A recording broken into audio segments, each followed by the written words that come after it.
This video is not a review of Kodak UltraMax 400. It's about an adventure into one of the most volcanic location in the world in a little French island called Réunion Island, and the name of the volcano called Piton de la Fournaise, which was an extraordinary adventure and quite a risk, to be honest, because I decided to leave my digital at home and take my film into a site where anything can go wrong. Now, sit back, enjoy the video.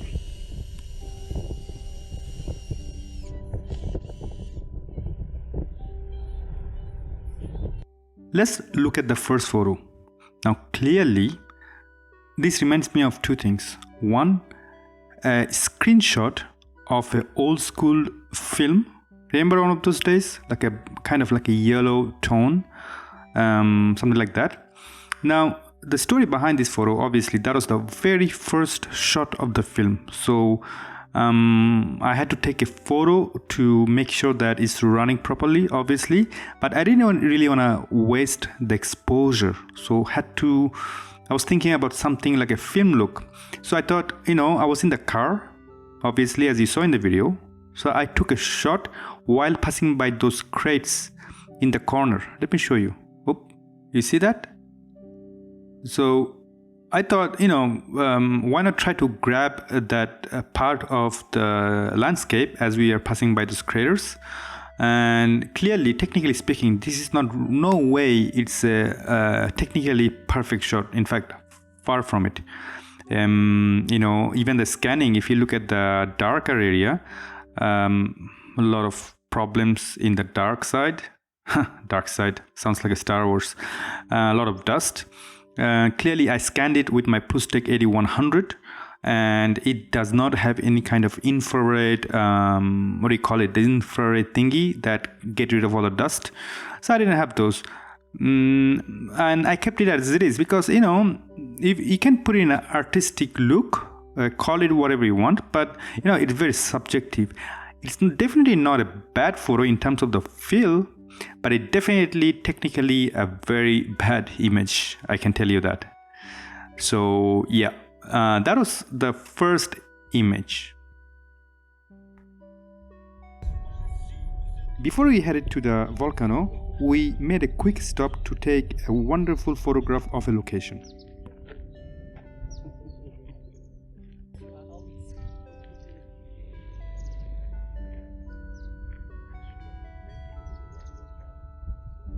Now, this is my very first official proper photo in which I actually did work a lot in terms of the composition, trying to get every single element of that landscape into one frame. If I remember, I used the lens 17-40 Canon EF-L f4.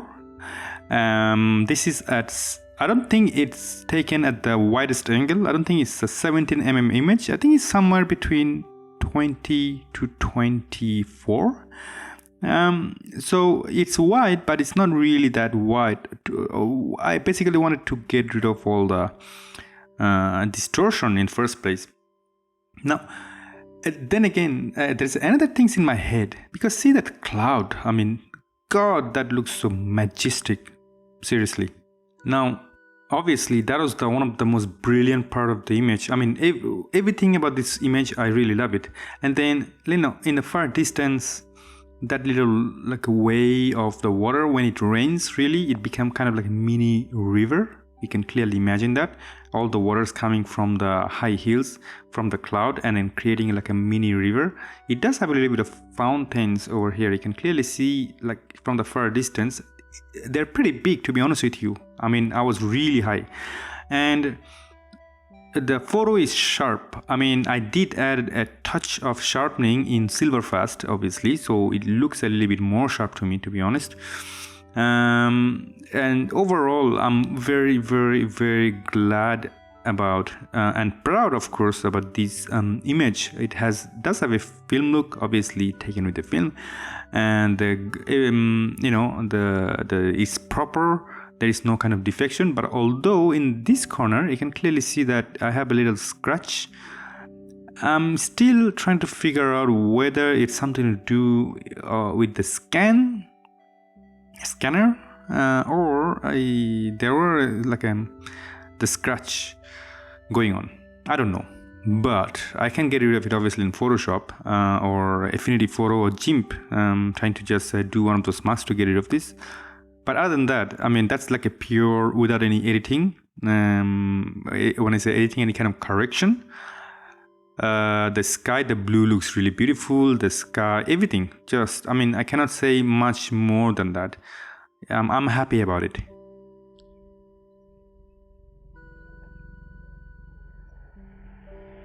After that quick stop, we finally headed to the Volcano and we made our first stop and first entrance. Quite sincerely, I have no enough vocabulary to explain the surreality of that location. Just take a look.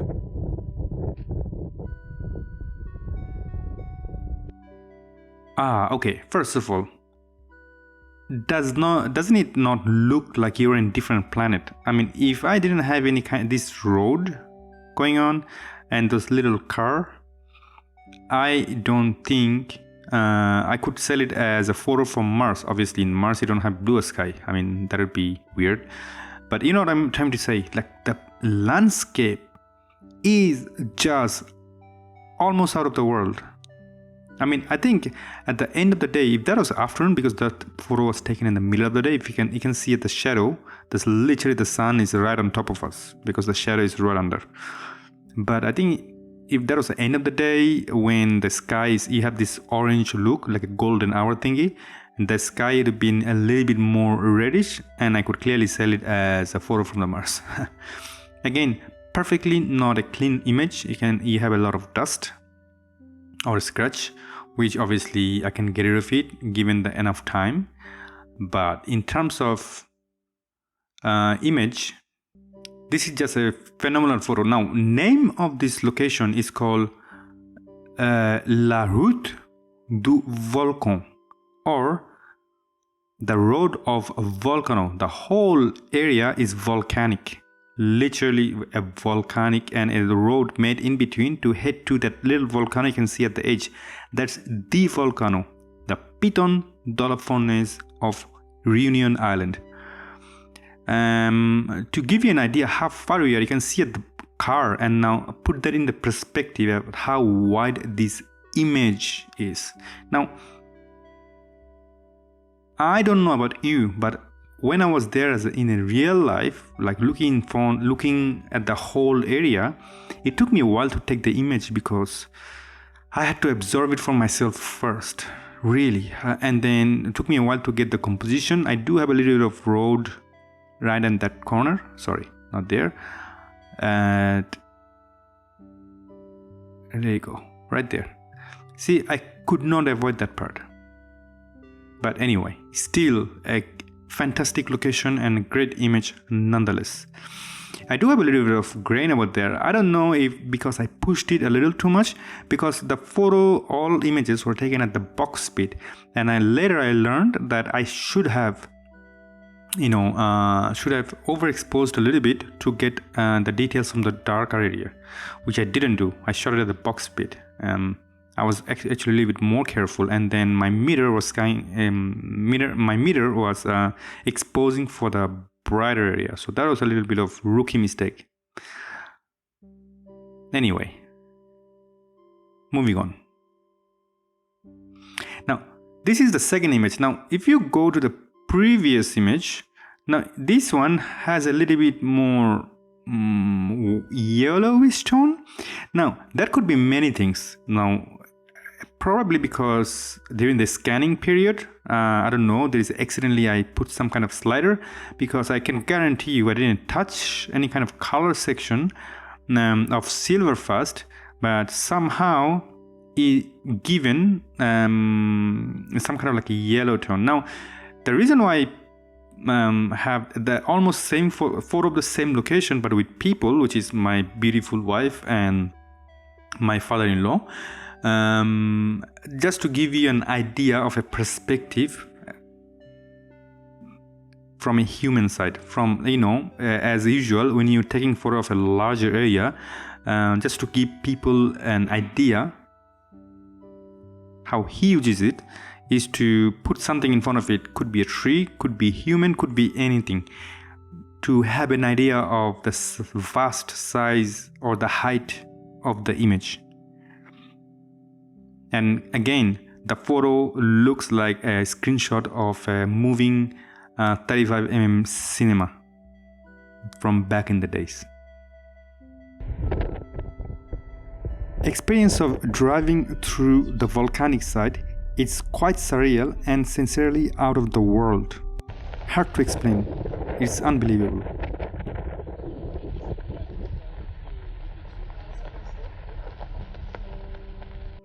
Now this is a bit more of a close-up. So previous image, we are from the top. Now we are in it. I mean, hard to explain. I mean, this type of location, you have to be there in person, but I'm gonna try my best to show you the details, how the landscape, the volcanic landscape looks like from right in front of yourself. Once again, not a technically perfect image whatsoever. Look at that. You have this, I don't know, some kind of like a default, like this little dot over there. You know, you have a little bit of white scratch. You have many problems all over the place. That being said, globally speaking, this is a fantastic photo nonetheless. Now, remind you one thing: when you have like a default in image, remember, you know, there's certain softwares that gives a film look in your image. Just to give you an example, like a DxO film pack. Now, in DxO film pack, if you look at what they offer inside the image, they actually do offer film look or dust or texture, you know, just to give like a idea of a mistake. Like you purposefully add defaults in your image just to give the film look, the old film look, because film images always had some sort of like imperfection which made it look different than a modern digital image. Now, from that perspective, you know, I'm quite happy that I had this kind of mistakes, because actually giving the old look anyway, I mean, the purpose is fulfilled. Combination with the landscape where I am, I mean, that's just like a cherry on the top.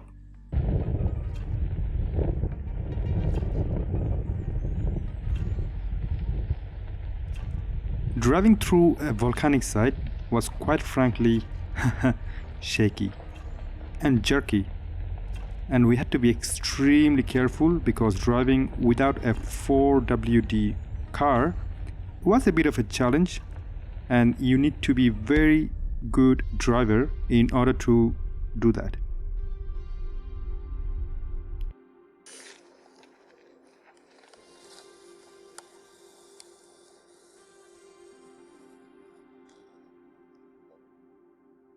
Now, you saw in the video, you know, this is the image, and I'm super duper proud of this image in many ways, even though that's not even the actual volcano. But how far are we? Now, quick technical details. This is taken with my 70-200mm f4 L lens at 200mm. Now, still with the 200mm, that's why you have like one of those compression of the telephoto. Those little things, they're not ants, they're people. Now, I mean, I don't know what to say. I mean, everything is just extraordinary. The sharpness, the landscape, the color, the idea of how enormous is the place. Speechless. I'm in fact going to print it for my apartment. So yeah, super proud of this image. Now that's how it looks like. In fact, what I tried to do in this image, previous image, of course you saw how it looks like. Now color is less vibrant in this one, again because there's a bright white misty cloud that passing by, and that affected the color and of course the brightness. So in the real life, obviously you saw in the video how it looked like, how the clouds were moving. Phenomenal, just simply phenomenal. So I had to give you an idea how it looks like from the bigger wide angle perspective, obviously. And I did not change my lens. It's still taken with the 70-200 at 70 mm at a portrait mode. It's because I still wanted to get the compression, because with the wide angle lens you always have, doesn't look very close actually. In fact, everything looks really far, and in the telephoto it's quite the opposite. So I didn't want to lose that compression, and I still wanted to have this wide angle view, so hence the portrait mode. Now the sky could have been a little bit bluer, to be honest. That's what I actually wanted and was looking for at the time of taking photo, but clearly I failed it. I don't know if I'm doing something wrong. I did something wrong, but it took me a while in SILVERFAST to work on the blue, to get some blue back, but I didn't want to overdo it, obviously, because authenticity is very subjective. I cannot say it's a really authentic film photo because I actually scanned it, so it's kind of like a hybrid. But what I was trying to say is that as close to the real film look, because when I was trying to bring the blue back, it was affecting the shadow or the dark area of it. So it's actually affecting not just the sky but also the dark area. So I had to find a middle ground to avoid any kind of weird distortions. Ladies and gentlemen, welcome to one of the most active volcanoes in the world, Piton de la Fournaise. Got this view. Well, the reason why I made the whole damn video and I went all the way really far, close to the volcano with my film camera, is this. Welcome to the Piton de la Fournaise of Reunion Island, the majestic volcano. Now, from the technical point of view, you do have an enormous amount of scratch all over the place. I'm not going to even pinpoint anywhere. You can see it everywhere. From the grain point of view, you have a lot of noises. Even in the corner, it looks kind of nasty. But location-wise, it's majestic. I have everything that I needed. I have the volcano, little lava passing by. Everything in general as a location is just phenomenal. No complaints. But that being said, it could have been better. It could have been a lot better. So I'm really, I have to say, I'm a little disappointed. I gotta say, I'm a little disappointed. It could have been a lot better. I think part of me says that I wasted a film. I really did, I think. I don't know if it's, obviously it's a lot to do with me, how I took the photo. Could have been a bit more, I could have exposed a little bit more because I actually had to work on SILVERFAST to raise the exposure because it's actually a lot darker in the corners. So that was part of me kind of made a huge mistake in terms of the exposure. So probably from next time I'm gonna overexpose at least stop and a half to 2 stop. So that's one of the mistake. Exposition, I could have avoided a little bit of sky. Sky for me still could have been a little too much. Could have been less of a sky and more of a ground. And I know everything played a part. As a globally speaking, location-wise, in general, it's a photo of a famous location taken on film, and imperfection can be sold as artistic. A lot of film photographers are doing it. Blurry photos, scratchy photos, or whatever it is. They're kind of trying to say that, oh look, it's taken on film, so it's already good enough. To me, it's not really good enough. It could have been a lot better. I'm happy, but I'm not really totally 100% satisfied. I gotta say it. For example, right there, this one you saw in the previous images was a lot contrastier, a lot better. It could have been a bit more sharp, actually a lot more sharp, clean. It's not clean at all. Anyway, I'm gonna stop blaming myself. I mean, I'm happy, but I'm gonna go back there and I'm gonna take another image just for the sake of taking a proper image to justify that location, because I don't think I'm justifying, it's not really fair to that location that I've taken a bad photo of this good location, you know. That's critic to myself.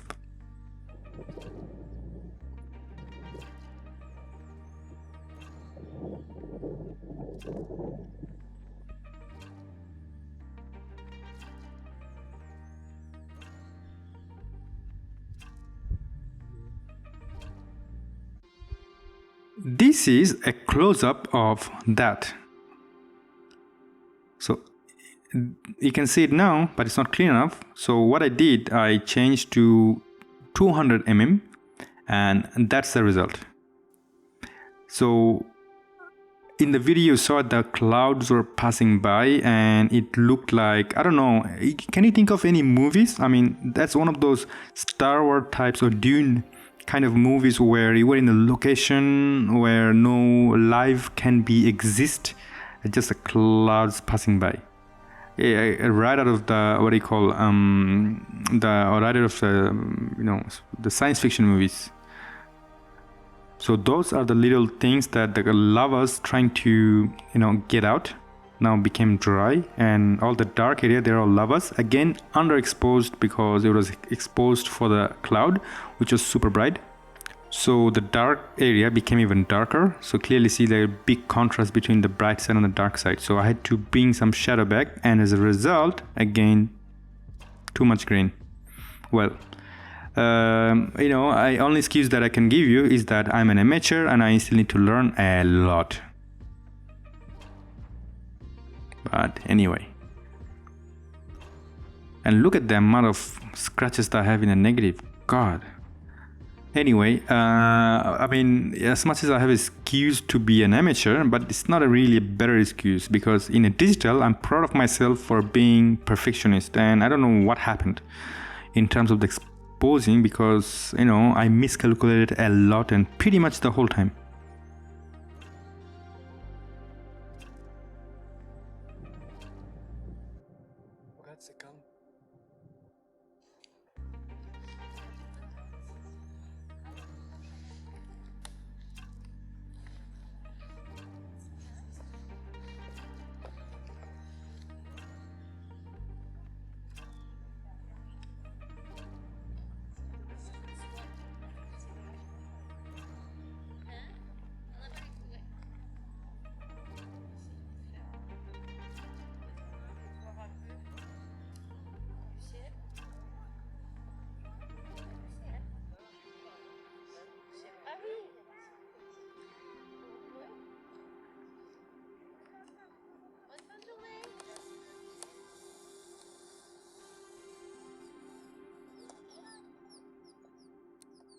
And that's another area of the video that I took just earlier. You can see the cloud is now reddish. Again, it was super dark. I had to use curves to bring that shadow detail back, which is the worst thing you can do in a negative, in analog photography. In digital, that's what you would have done. In the digital, you actually expose for the shadow to have some shadows back. So I did definitely expose for the highlights, and the result, and dark area got darker, and here is the grains.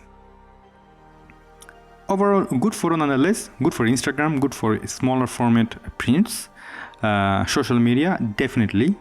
But then again, is that supposed to make me feel any good? Absolutely not.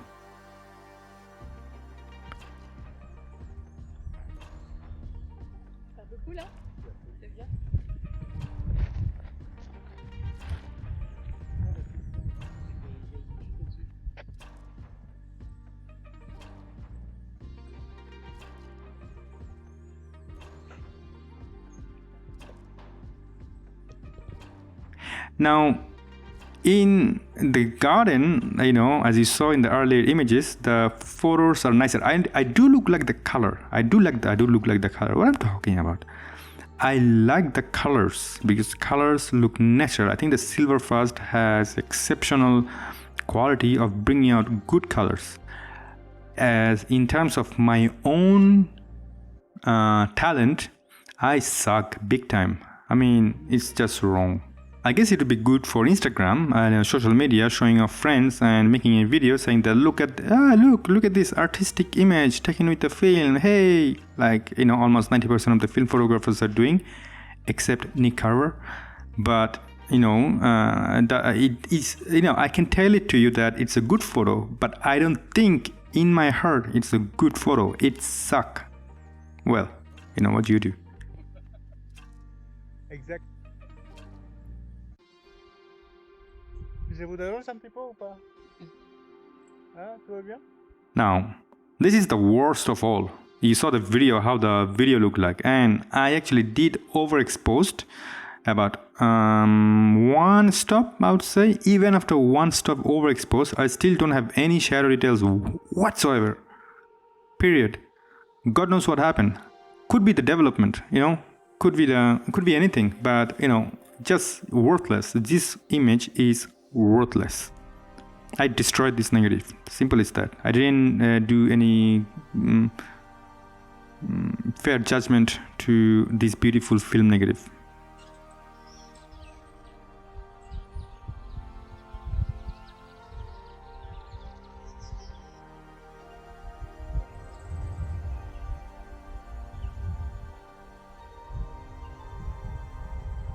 I'm quite happy with this image, you know. I guess what I wanted, obviously, to bring you know, actually show you these beautiful craters.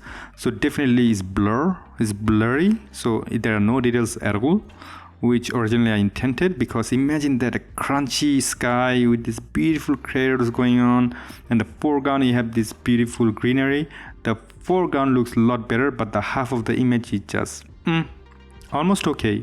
Could have been nicer. If you're looking at this video in your smartphone, and if you're looking at this photo into my Instagram or, I know, Flickr account, it will look nicer. I'll tell you why. Because any photo looks sharper in a smaller format, but if you're printing it, if I print it, it don't look any good. So I'm not gonna sell it. I'm not gonna even try to convince you that it's actually artistically beautiful photo. It's just shite. Another attempt to take the same photo behind this fence. You know what, I'm not gonna waste my time explaining it. You know, tried, failed, there you go. And here is me after the end of this whole day, back to our home and trying to, you know, put my all tiredness into the water. There it is, folks. I hope you liked the whole video. I apologize for ruining half of my negative of this beautiful film in this beautiful location. I tried, I promise I tried, but seems to be that I need a lot of improvement, a lot of work with my technique. If you have any advice, feel free to give it to me. I'm happy to listen. I swear I'll be better next time. And if you like the contents in general, please do like and subscribe. You know, if you're looking forward to many more nice stories with almost good photos. Look after yourself. Bye bye.